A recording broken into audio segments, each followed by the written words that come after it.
nunggu ini deh makanannya datang. Aku ternyata akhirnya setelah aku sadar aku sudah menghabiskan 2 jam buka TikTok. Pekerjaan aku Right. motor, Dan ini aku belum makan, waktu aku terbuang sia-sia. Sampai akhirnya aku exactly. harus taruh handphoneku di kamar yang lain biar aku bisa fokus kerja. Karena bunyinya, Wow.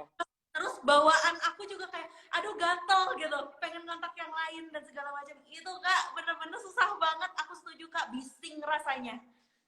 Dan maksudnya ini banyak banget ya yang bilang di sini ya. Ada Novianti bilang sering banget bisa dikit-dikit lihat HP padahal nggak ada apa-apa. Abis itu even Bobo Box Adventure sendiri juga bilang, Bob sering banget. Gila, si Hey Bob Bob, mamanya aja sering bilang banget katanya. SKP, bilang sering banget sampai nggak kehitung. Aku banget, ya. Jadi itu ternyata ada sainsnya di balik itu gitu. Karena gini, ketika lu lagi fokus kerjaan, let's say lu fokus 15 menit kerjaan. Oke, kerjaan lu udah, you're in the flow dalam kerjaan lu udah flow banget gitu. Tiba-tiba ada notifikasi, ting, lu ngelirik ke kanan, lu ngambil handphone lu ngecek IG bentar gitu ya, anggap aja IG 5 menit, habis itu lu balik ke kerjaan lagi. Untuk mulai fokus lagi ke kerjaan, itu ternyata butuh waktu 6 menit. For Untuk lu real. balik lagi ke flow tersebut, gitu. You know, dan masalahnya, lu sendiri juga di Instagram, kadang-kadang bisa sampai berapa lama gitu ya, berapa menit sendiri gitu, misalnya bisa 15 menit sendiri, kerjaan 15 menit, Instagram 15 menit, habis itu balik lagi ke kerjaan lagi. Soalnya kenapa? Ketika lu lagi fokus di Instagram, lu kan udah, oh ya bla bla bla lagi ngapain, bla, bla. Balik ke kerjaan, selama 6 menit pertama, otak lu masih di Instagram. Pada akhirnya, kerjaan lu nggak pernah selesai. Pada akhirnya, bos lu nanya, kerjaan ini udah selesai atau belum? Aduh, masih belum nih, gila. Kayaknya bos gue jahat banget ya, ngasih gue kerjaan banyak banget. Padahal sebenarnya kerjaannya pas santai-santai aja, tapi karena lu sering ke tapi karena lu sering ke distract, kerjaan berasanya nggak selesai-selesai. You know what I mean? Padahal sebenarnya lebih efektif kalau misalnya lo you go with the flow untuk flow kerjaan lo gitu ya. Lu benar-benar fokus banget selama 30 menit atau mungkin bahkan 2 jam untuk udah handphone gue silent, gue taruh laci, gue nggak akan ini, dan gue benar-benar fokus 2 jam sama kerjaan gitu.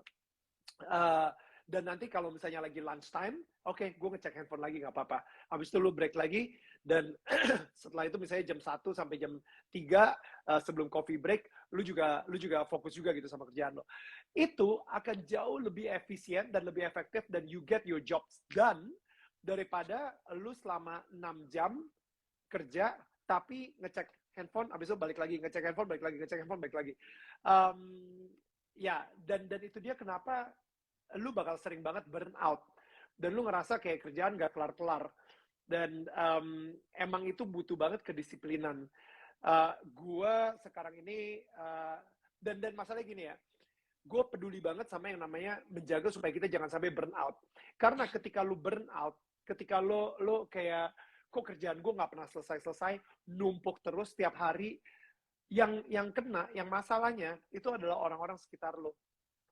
Gue ketika gue burn out, gue jadi sering marah sama orang-orang di sebelah gue, kayak lu nggak lihat gue lagi sibuk, padahal Istri gue Kak, sebenarnya ini yang sibuknya pernah semprot istri juga Kak pasti tuh. jadi punching bag. Enggak, tapi Iya. maksudnya kayak gue jadi saking sibuknya, gue marah sama orang-orang sekitar gue gampang banget temperamental, gue gampang banget apa ya, off balance ya, gue sebutnya off balance, gue nggak balance. Jadi ketika ada problem dikit, gue langsung jatuh dan gue depresi, cepet banget gue kayak, aduh ini kayaknya, dan itu udah burnout gitu. Dan gue, padahal sebenarnya masalahnya di gue, karena gue terlalu sering ke distract dan gue nggak fokus kayak Oke. gitu. Masalah bukan di kerjaannya, masalah di gue. Jadi gue nggak tahu siapapun yang lagi dengerin ini, mudah-mudahan kita bisa belajar untuk lebih fokus gitu. Kita bisa lebih fokus dan kita bisa lebih melakukan kerjaan dalam kurun waktu yang cukup intens gitu ya. Dan habis itu ya udah, give yourself a break gitu. Dan kalau gue sih matiin notifikasi ya. Gue matiin notifikasi, gue ada time limit juga di handphone gue. Gue juga punya kebiasaan-kebiasaan lah supaya gue sendiri juga disiplin, jangan sampai ketika gue kerja gue ke distract terus gitu. I see. Aduh, aku sebenarnya merasa tertampar secara virtual nih ya, karena aku juga sering banget ngerasa kedistraksi dan pas tadi Bob yang di komentar kayak, aduh iya aku kayak gitu, ini aku gampang capek dan segala macem. Aku setuju banget nih, apa kata Kak Daniel itu yang sekarang Kak Daniel lakuin pasti sudah melewati berbagai proses dan kedisiplinan. Makanya mungkin teman-teman juga kita harus melatih nih, disiplin buat kita kasih waktu untuk kita fokus, kemudian kita akan dapat waktu untuk kita break gitu. Itu adalah cara karena kita buat investasi kesehatan mental, kesehatan fisik, kesehatan pikiran dan segala macam. Tuh kata Kak Fahri, aku gampang capek remaja jompo tuh kan. Belum apa-apa udah ngerasa jompo. Padahal kita masih remaja, Kak. Kayak Sadis gitu. banget itu kesian banget ya, kayak remaja jompo itu kata-kata yang kayak oh man, Sedih banget. so sad. Kayak gitu. Aku juga mau nanya sih Kak, karena yang aku tahu kan Kak Daniel memang juga rutin dan disiplin olahraga, dan aku yakini bahwa olahraga juga jadi salah satu apa ya, mood booster juga gitu Kak, mood booster kita buat gue udah seger nih, gue bisa istirahat, kemudian setelah gue istirahat gue bisa kerja dengan fokus dan segala macam kayak gitu. Aku mau tahu sih Kak, ada nggak sih kayak kebiasaan Kak Daniel sendiri yang mungkin Kakak lakuin untuk bisa maintain apa ya, Kakak punya kesehatan mental, fisik, pikiran, kayak misalnya Kakak melakukan yoga kah atau apakah mungkin selain olahraga, biar jadi tips nih teman-teman yang nonton hari ini gitu.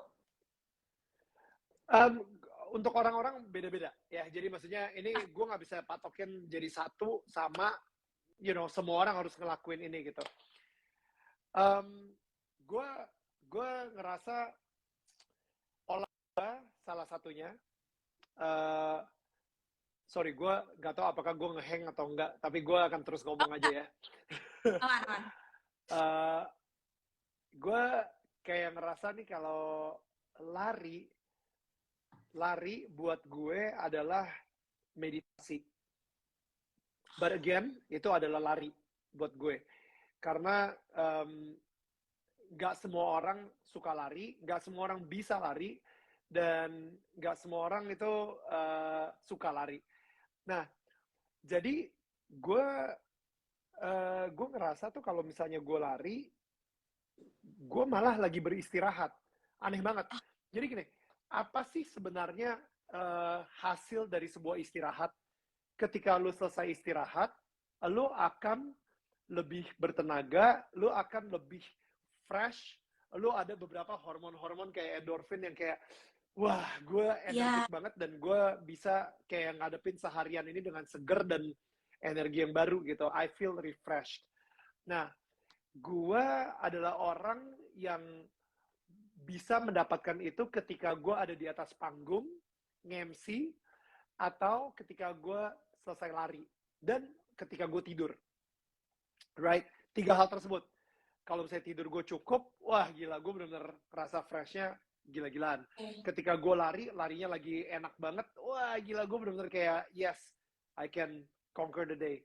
Ketika gue setelah nge-MC, energi dari penonton itu bikin gue kayak, I feel so good, right?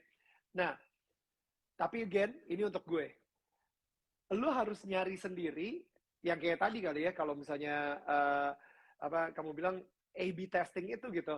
A/B testingnya, lu suka apa nih? Apa yang bisa memberikan lo energi gitu. Siapa tahu ternyata nyanyi di kamar mandi ketika lagi setelah mandi itu adalah sebuah istirahat buat lo. Atau ketika lo lagi melakukan ada yang namanya 7 minutes workout, setelah lo lakukan 7 menit workout, itu adalah sebuah resting buat lo. Atau yang pasti kalau buat gue, nonton serial, endingnya gue capek. Berarti kalau misalnya gue nonton serial, malas-malasan di atas sofa, gue tidak sedang beristirahat. Gitu. Lu misalnya gue binge watching gitu ya, kayak misalnya 7 jam nonton langsung, nggak habis sambil makan popcorn lah atau makan apa gitu. Gak tau kenapa setelah gue selesai nonton serial, gue jatuhnya capek banget, mumet banget. Gue bener-bener kayak, Jadi itu bukan istirahat buat gue. Um, oh, satu lagi misalnya gue uh, main main bola gitu sama anak gue, atau enggak olahraga keluar sama anak gue, atau main main apalah sama anak gue gitu ya. Setelah itu gue akan capek banget, tapi gue tidurnya nyenyak banget gitu. jadi again, gue nggak bilang kalau misalnya main sama anak gue itu ternyata sesuatu yang energizing atau resting. Itu tetap kerjaan buat gue, karena gue adalah seorang ayah, jadi part of my job is to be with my kids. Jadi, you know, Oke, kayak gitu sih. oke. Mudah-mudahan jelas ya, nggak tahu nih. Kayaknya gue khawatir internet gue agak-agak choppy. Ya, aman, aku dapat poinnya. Intinya berarti memang aku setuju sih sama Kak Daniel. Cara healing, cara resting orang tuh beda-beda. Ya, kalau Kak Daniel sendiri sekarang lebih ke olahraga, kemudian tadi ya main sama anak, meskipun itu jadi dua hal yang berbeda karena capeknya dapat, senengnya dapat, kayak gitu, ya kan? Dan hal-hal lainnya yang tadi Kak Daniel sebutin, dan Right. aku sebenarnya nih, sahabat Bob juga dapetin cara healingnya masing-masing atau cara restingnya masing-masing, biar semakin kesini tuh kalian makin ngerti gitu dan disiplin. Oh, ini waktunya aku istirahat, dan istirahat kalian tuh happy gitu loh. Setelah kalian istirahat tuh happy, jangan sampai istirahat dipaksa kemudian tidak happy gitu. Kalau tadi Kak Daniel, aku sempat mau quoting tadi waktu live awal-awal, katanya dulu pas masih kecil disuruh bobo siang susah, sekarang pas udah gede bobo siang nggak ada waktu, kayak gitu Kak. Itulah mengapa mungkin teman-teman juga I love it. belajar. Teman-teman harus belajar tuh disiplin waktu buat istirahatnya kapan, terus ada temukan cara resting kalian. By the way Kak Daniel, ngomong-ngomong soal healing nih, mungkin kan ini juga apa ya, generasi TikTok sekarang nih ya,